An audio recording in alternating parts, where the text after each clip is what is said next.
ফুরিয়ে গেল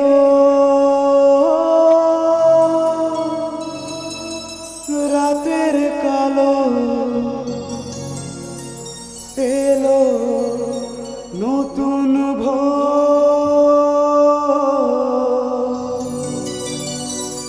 রেখে গেলাম প্রশ্নমালা,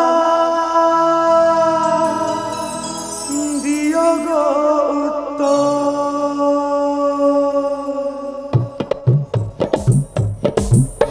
কেউ জীবনে কি এসেছিল আমি আসার আগে, কেউ জীবনে কি এসেছিল আমি আসার আগে, হাত রেখেছি নরম গালে নিছক অনুরাগে। কেউ জীবনে কি এসেছিল আমি আসার আগে, হাত রেখেছি নরম গালে নিছক অনুরাগে। কেউ আসেনি, কেউ আসেনি, কেউ করেনি জোর, কেউ আসেনি, কেউ আসেনি, কেউ করেনি জোর, ফুরিয়ে গেল রাতের কালো, এলো নতুন ভোর। কেউ আসেনি, কেউ আসেনি, কেউ করেনি জোর, ফুরিয়ে গেল রাতের কালো, এলো নতুন ভোর।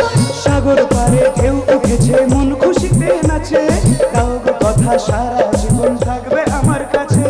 সাগর জলে ঢেউ উঠেছে মন খুশিতে নাচে, তাও গো কথা সারা জীবন থাকবে আমার কাছে। সঙ্গে তুমি থাকলে বাধা করব আমি দূর, সঙ্গে তুমি থাকলে বাধা করব আমি দূর। পূর্ণ হবে জীবন আমার, বাঁধব নতুন সুর।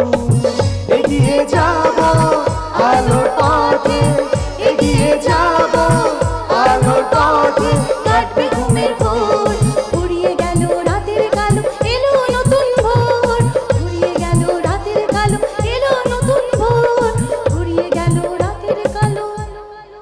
কি হলো জয়ন্ত, থামলে কেন? এসো। কোন আনন্দে তুমি নাচ গান করতে বলছো মিতা? যখন থেকে শুনেছি তোমার বাবা কোনো এক ডাক্তারবাবুর ছেলের সঙ্গে তোমার বিয়ে ঠিক করেছেন। করুক না, তাতে কি হয়েছে? আমি তো তোমাকে বলেইছি আমি কিছুতেই ওই বিয়ে করব না। কিন্তু মিতা, তোমার তো বিয়ের দিন ঠিক হয়ে গেছে, কার্ড ছাপানো পর্যন্ত হয়ে গেছে। হোক, আই ডোন্ট কেয়ার। আমি একদিন বিয়ের আগেই ঠিক ঠিক পালিয়ে তোমার কাছে চলে আসবো। মিতা, ভুলে যেও না তোমার বাবার নাম মুকুন্দ দাস। সে বিরোধী দলের হলেও 4 বারের এমএলএ, তার সঙ্গে পুলিশ আছে, পার্টির লোকেরা আছে। মুকুন্দ দাসের মেয়ে হলেও আমি একজন সাবালিকা মেয়ে। আমরা কোনো মন্দিরে গিয়ে বিয়ে করব, কোনো আইন পুলিশ কেউ আমাদের আটকাতে পারবে না। আটকাবে মিতা, আটকাবে, কারণ আমি গরিব ঘরের ছেলে। কোনো আইন পুলিশ আমাদের পাশে থাকবে না। ওসব নিয়ে তোমায় একদম ভাবতে হবে না। I will manage everything. কিন্তু মিতা, আমি এই সময় কি করে বিয়ে করব বলো তো? ইঞ্জিনিয়ারিং এর লাস্ট সেমিস্টার চলছে, এখন বিয়ের কথা শুনলে রাজি ভীষণ ক্ষেপে যাবে। রাজি? রাজি আবার কে? ওহো, তোমাকে তো বলাই হয়নি। রাজি মানে রাজকুমারী। আমি ওকে রাজি বলে ডাকি। রাজকুমারী? এই সে কি তোমার দিদি গো? আরে না না না না না, রাজির সঙ্গে আমাদের কোনো রক্তের সম্পর্ক নেই। আমার মা ওকে রাস্তা থেকে তুলে এনে এ বাড়িতে আশ্রয় দিয়েছিল। তারপর হঠাৎ আমার বাবা মারা যাওয়াতে আমাদের সংসারটা প্রায় অচল হয়ে যায়। তখন ওই 12 বছরের মেয়ে রাজি সেলাই করে আমাদের সংসারটা চালিয়েছে, নিজে লেখাপড়া বন্ধ করে দিয়ে আমাকে স্কুল কলেজে পড়িয়েছে। এখন টাউনের মার্কেটে একটা টেলারিং শপ মানে বুটিক খুলেছে, সেই দোকানটার নাম দিয়েছে আবার রাজকুমারী। তবু তুই তো রাজির পারমিশন না নিয়ে প্রেম করে বসে আছিস জয়ন্ত। আপনি জয়ন্তর মা? আমি মিতা, মুকুন্দ দাসের মেয়ে। জানি একজন কোটিপতি এমএলএ সাহেবের মেয়ে হয়ে তুমি কি করে একটা গরিবের ছেলেকে ভালোবাসলে, সেটা জানার জন্যই আমি জয়ন্তকে বলেছিলাম তোমাকে এ বাড়িতে নিয়ে আসতে।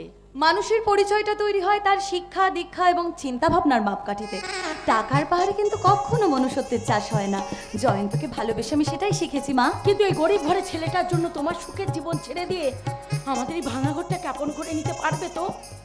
মানুষের ভালোবাসার মূর্তি যদি গাছতলাতেও থাকে, সেটাই তখন মন্দির হয়ে ওঠে। আপনাদের আপত্তি না থাকলে খুব শিগগিরই আমি ওই বাড়ি ছেড়ে এই বাড়ি চলে আসব। আমি রাজপথের রাজকন্যা। আমি রাজপথের রাজকন্যা। আমি রাজপথের রাজকন্যা।